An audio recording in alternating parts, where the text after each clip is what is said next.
probably the smallest section of horses, but certainly an exciting one. This is the juvenile hurdlers. Our second one, who's just been schooling behind us, is a juvenile, Mediaf, who I presume is having his first run for you in the coming weeks? Exactly. He's nearly ready. He'll be, I mean, by the time we send this out, he could actually have already run, but he jumps very nicely. He definitely stays. He's run on the flat, but to me, he looks like a horse who stays very well at this, even at this point in his life.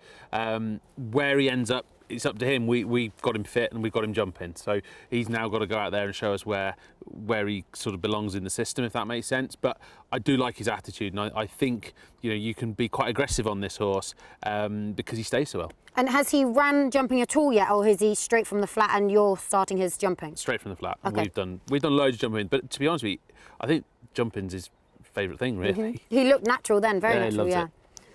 So two unraced horses schooling upsides here are Bahio Boom, who's on the far side, Harry on board, and Lathan. Yeah, exactly. Tristan's on board on the near side. Yeah, these are two unraced 3-year-olds for those National Hunt juvenile races that they've put into the programme book this year. And as you can see, these are two really nice horses. They've got good, relaxed attitudes. They jump lovely.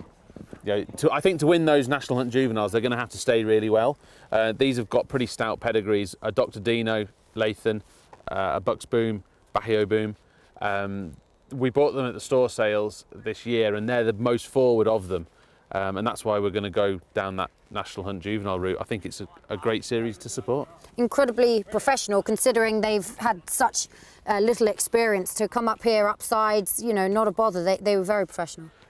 And you've got to pick the right horse to do what they're going to do with. You know, we only actually got the majority of the 3-year-olds in yesterday. So you've got to pick the right horse to They're slightly more forward, obviously. Exactly. And this schooling strip, interestingly, is a different surface to the gallop on the inside. Obvious reason, the gallop on the inside is very deep. You wouldn't want to be schooling out of that. Exactly. But this is quite new as well, isn't it? Yeah, so this is a silica sand and fibre. It's just a chopped fibre. So it will freeze. But, you know, nowadays, your winters aren't as hard as they used to be. So they might freeze for, you know, 5 days of the year or something. Well, you just get better organised and make sure you don't. I don't particularly like jumping on the wax surface all the time. It just is a little bit concussive on their feet. It compacts quite heavily. But, you know, I love jumping them on this. Harry loves riding them on this. And, you know, touch wood, the results have been what they've been, so we're delighted with it. But the sand, you can see when they go onto that sand on the inside, they'd never go at any speed onto that sand on the inside. They're only going there because they're joining back on to go back to the gallop, back to the school, sorry, to finish their exercise. But that sand is the business. We love that sand.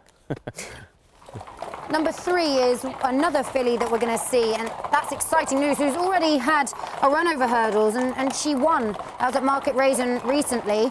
She'll be carrying on through the juvenile season and could be exciting.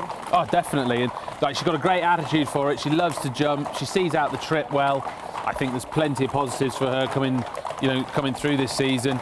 I'll try and find her another normal race before looking at something a bit fancier. There's obviously that listed juvenile fillies race at Liverpool in December that would warrant serious inspection.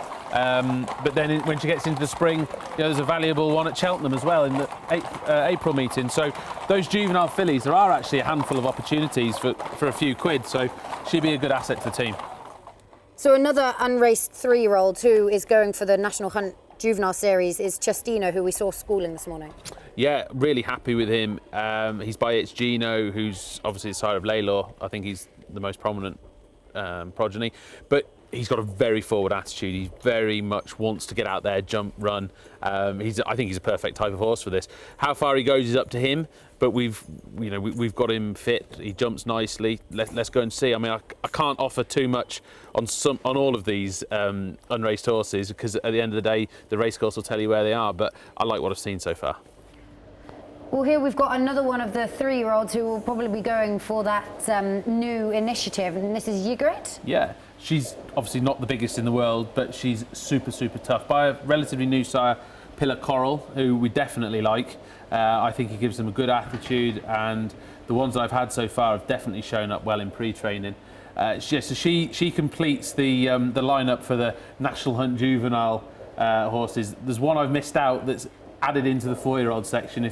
So owners of Solomoon, if you're wondering where he is, he's in the 4-year-old bit because he's living with the 4-year-olds. But She's a lovely, lovely filly. Very straightforward. How far she goes is up to her. All of those National Hunt 3-year-olds, I can't tell you how good they are because I haven't pressed any buttons and it'd be improper to do so. They're not ready for that type of work. But I think that's 6 we've got. So that's quite a nice number for that series. And they won't be far off being able to press a few buttons now. Won't Exactly, be a million miles but away. even still, I won't be going to the races knowing what I have under the bonnet because they won't take it. No. Especially the fillies.